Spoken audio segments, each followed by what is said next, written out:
Pentingnya kita tuh bukan melihat keluar kalau dalam relasi romantis, tapi bagaimana kita mengenali diri kita sendiri, paham kebutuhan kita sendiri, dan juga mengenali pasangan. Pasangan kita itu orangnya seperti apa, preferensinya seperti apa, kepribadiannya, kebutuhannya, sehingga kita bisa fokus pada hubungan kita, bukan fokus pada standar sosial, apalagi kalau dari dunia maya.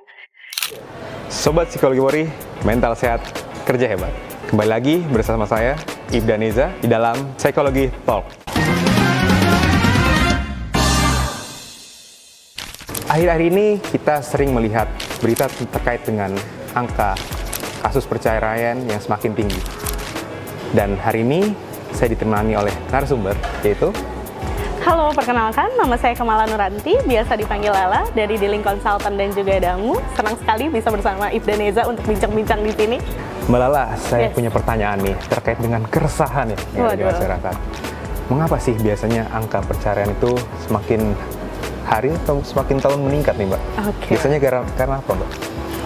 Kalau dilihat sekarang tuh memang fenomena angka perceraian itu semakin tahun semakin meningkat ya. Banyak sekali faktor sebetulnya dalam menjelaskan penyebab dari perceraian. Banyak yang karena faktor tekanan ekonomi, ada juga faktor tekanan-tekanan dari lingkungan sosial seperti keluarga dan sebagainya, dan juga yang lagi cukup sering beredar di sosial media nih ya, isu-isu tentang perselingkuhan.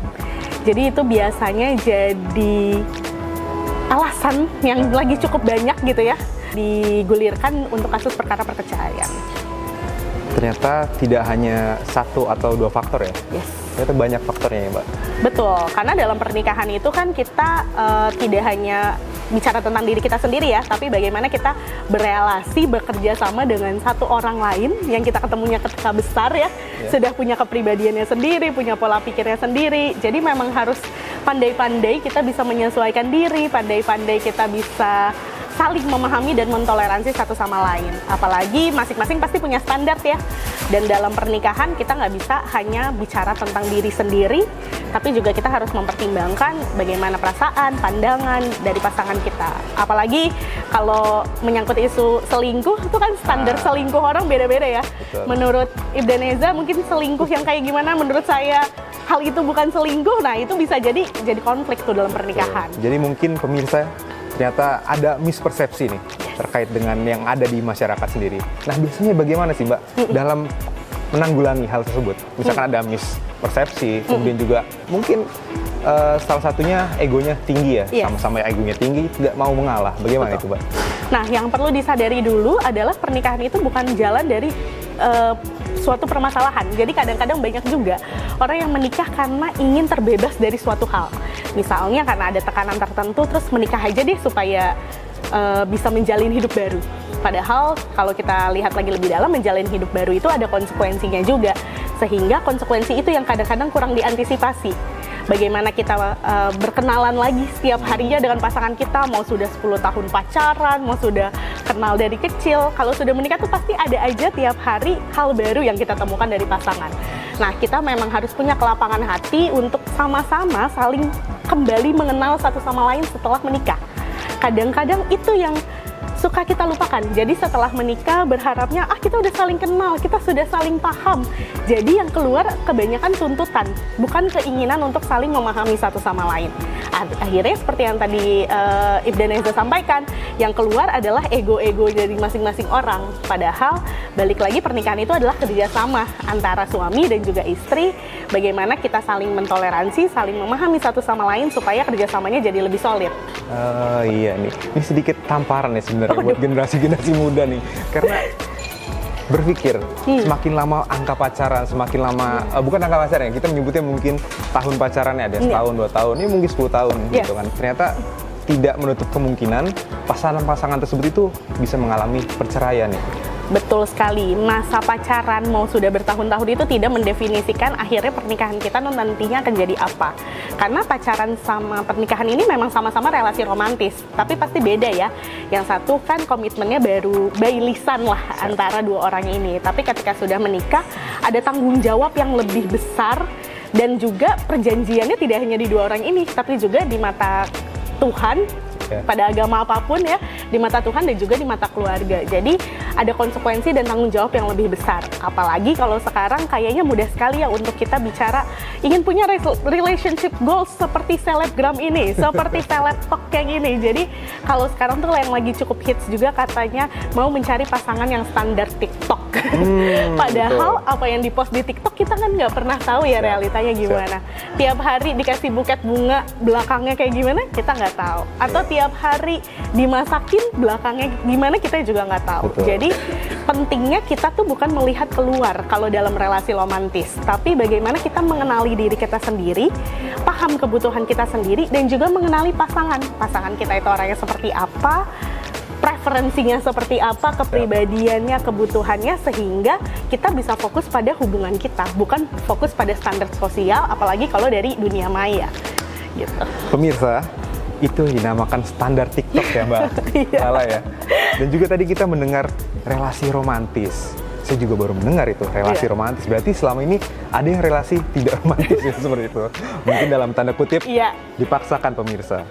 Nah, untuk mencapai relasi romantis yang tadi Mbak Lala katakan dan tidak standar TikToknya itu tidak kita terapkan, itu bagaimana sih Mbak?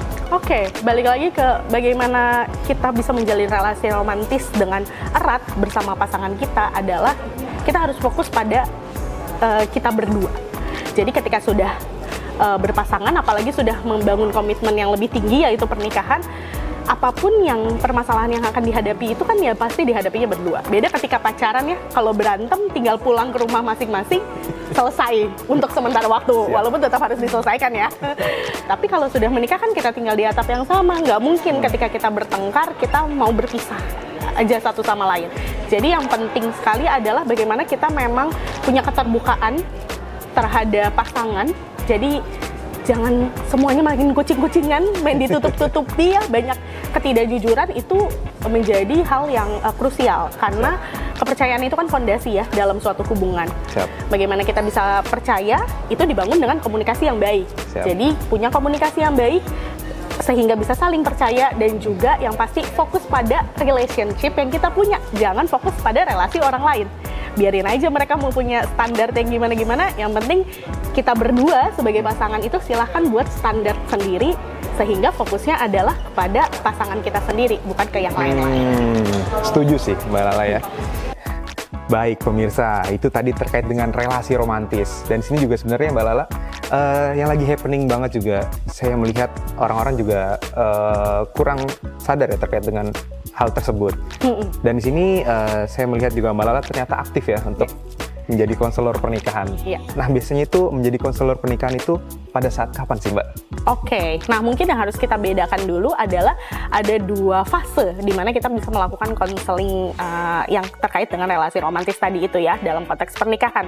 Yang pertama bisa pranikah atau sebelum menikah. Jadi kalau yang lagi persiapan nih menuju wedding day gitu ya, atau sudah mulai terpikirkan untuk melamar pacarnya gitu ya, nah itu bisa dimulai dari situ. Jadi kalau bahasa kami, tagline-nya kami adalah save your marriage before it lasts gitu. Jadi ya kita menyelamatkan pernikahan kita sebelum pernikahan itu dibangun gitu ya. Itu kalau untuk konseling pranikah. Jadi sifatnya lebih ke antisipasi terhadap kira-kira tantangan-tantangan apa sih yang akan muncul ketika pernikahan itu berlangsung, dan kita sudah punya senjata-senjatanya lah, strategi-strateginya harus gimana sih untuk mengatasi tantangan-tantangan tersebut. Lalu yang kedua bisa jadi ketika ada permasalahan dalam pernikahan itu sendiri. Sebetulnya nggak perlu menunggu sampai masalahnya besar ya, tapi ketika memang sudah ada kerisauan-kerisauan yang agaknya kok kayaknya cukup mandek nih ketika kita diskusikan berdua dan butuh orang lain yang sifatnya lebih netral, bisa memediasi. Nah, itu juga saatnya untuk datang ke konselor pernikahan, seperti itu. Nah, berarti pemirsa, terkait dengan pernikahan sendiri nih, kira-kira pemirsa berani nggak nih datang ke konselor pernikahan?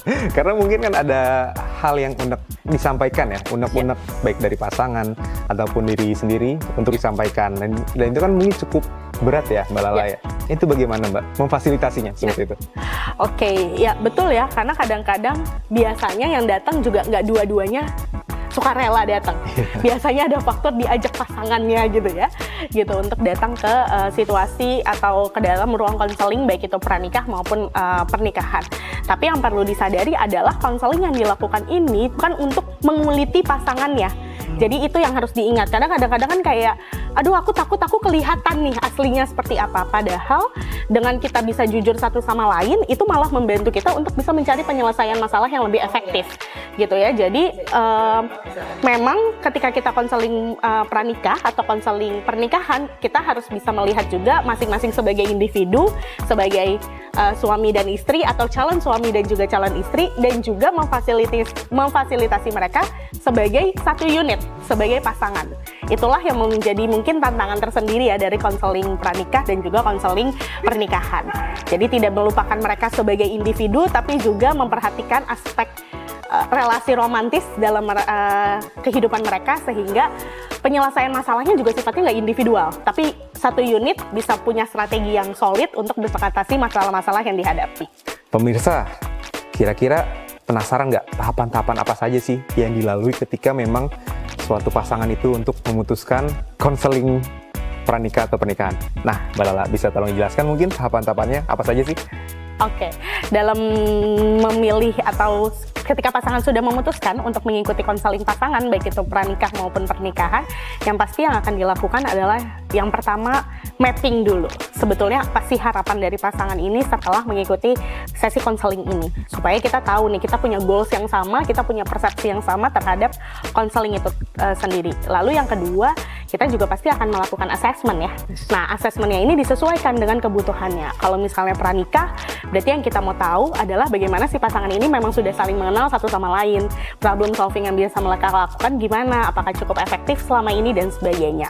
Tapi kalau untuk pasangan yang sudah terikat dalam pernikahan dan memang sudah punya isu tertentu, mungkin assessmentnya bisa lebih mendalam. Jadi ya assessment yang memang terkait dengan permasalahan yang sedang dihadapi. Dan itu akan kita sesuaikan sesuai dengan kebutuhan klien dan juga kebutuhan pasangan itu sendiri. Lalu setelah ada assessment, kita ada konsultasi hasil asesmennya dan juga konsultasi untuk follow up dari hasil asesmennya. Jadi ke depannya apa nih yang harus dilakukan, apa yang harus diperbaiki, apa yang harus dikuatkan kembali, dan mungkin apa juga yang harus di stop atau dihentikan dari pola yang selama ini sudah pasangan miliki.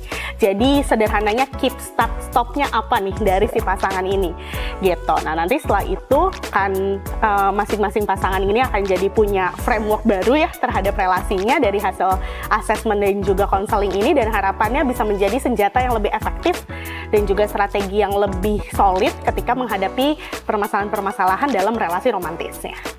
Baik pemirsa, berikut adalah kisah relasi romantis bersama narasumber kece Mbak Lala ya.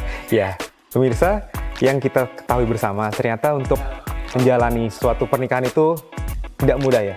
Meskipun pacaran sudah bertahun-tahun, ternyata ada saja hal-hal kerikil atau batu-batu kerikil yang mengganjal ketika memang sudah menikah. Maka dari itu, ternyata diperlukan terkait dengan konseling pranikah, konseling pernikahan, yang di dalamnya juga ada tahapan mapping dulu, asesmen psikologis, nanti juga ada konseling.